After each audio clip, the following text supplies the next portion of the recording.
ఇప్పుడు మనం నవనరసింహాలయంలో వరాహ నరసింహస్వామి దేవాలయానికి వెళుతున్నాము. ఉగ్ర నరసింహస్వామి దేవాలయం నుండి వరాహ నరసింహస్వామి దేవాలయానికి వెళ్ళే దారి ఇది.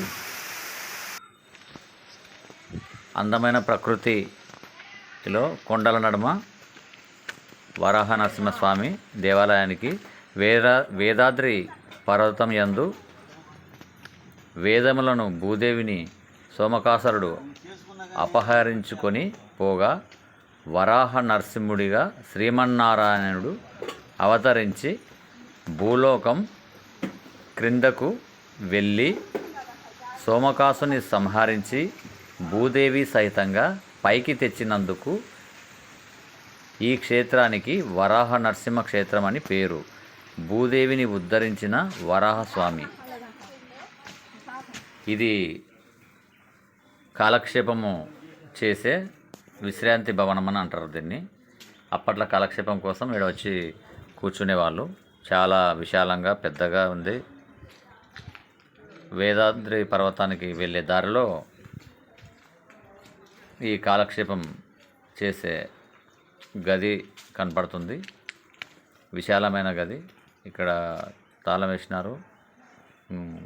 చాలా పెద్దగా ఎన్నో స్తంభాల నడుమ కట్టబడింది.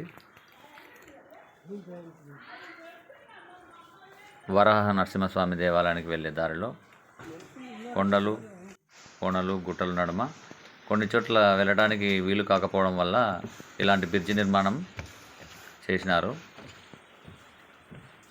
సుందరమైన ప్రకృతి అందాలలో వరాహ నరసింహస్వామి కొలువైన ప్రదేశం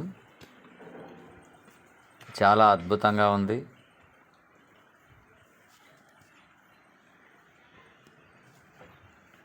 లోతైన కొండలు, ఎత్తైన గుట్టలు, జలపాతాలు, భవనాశిని జలపాతం.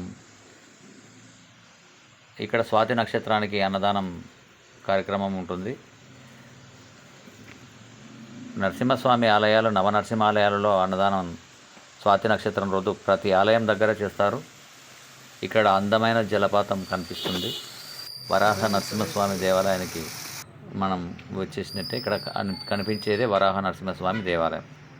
ఇక్కడ భూదేవి సమేతంగా వెలిచినాడు.